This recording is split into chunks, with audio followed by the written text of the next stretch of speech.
सब खैरियत से होंगे। आई एम योर होस्ट मुस्कान खान।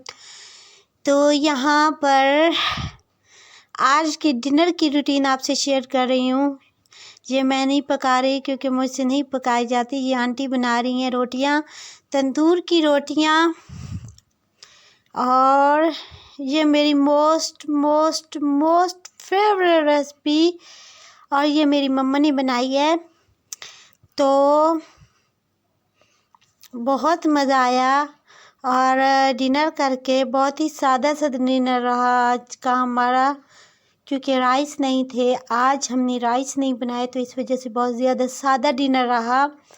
तो गाइस सर्दी बहुत ज़्यादा थी और यहाँ पर ठंड भी काफ़ी ज़्यादा है। और ये रेसिपी आप हमेशा बनाया करें ब्रेकफास्ट में। तो क्या ही बात है इस रेसिपी की, इतनी टेस्टी और इतनी मज़े की बनती है ना। और ब्रेकफास्ट तो ऐसे मन करते भी खाते जाओ खाते जाओ खाते जाओ, मगर इतना भी नहीं खाना।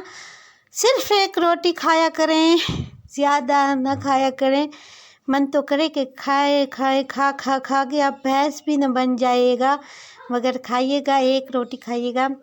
तो खैर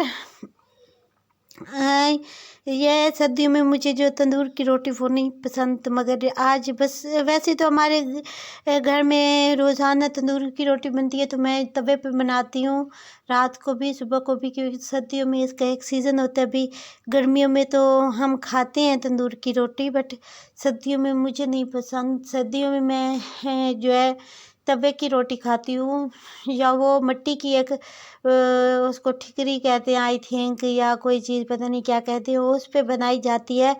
तो ये मेरा सादा सा ब्रेकफास्ट। अभी मैं ये आपको दिखा रही थी तंदूर की रोटी, इस वजह से दिखाई है। तो मैंने सोचा कि आपको इधर भी शेयर कर दूँ तंदूर की रोटी के साथ। ये भी बने हुए थे पोटैटो एग, और इसमें मैंने यहाँ से कोई भी चीज़ मैंने नहीं बनाई, मैंने जस्ट वीडियो बनाई है। तो आई होप आपको मेरी वीडियो पसंद आएगी, और वीडियो पसंद आए तो सब्सक्राइब करें, शेयर करें एंड थम्स अप दें। अपना अच्छा फीडबैक दिया करें। आपके फीडबैक से मुझे जो है हिम्मत आती है, और आप मुझे अप्रिशिएट करते हैं। Thank you guys, take care, bye bye.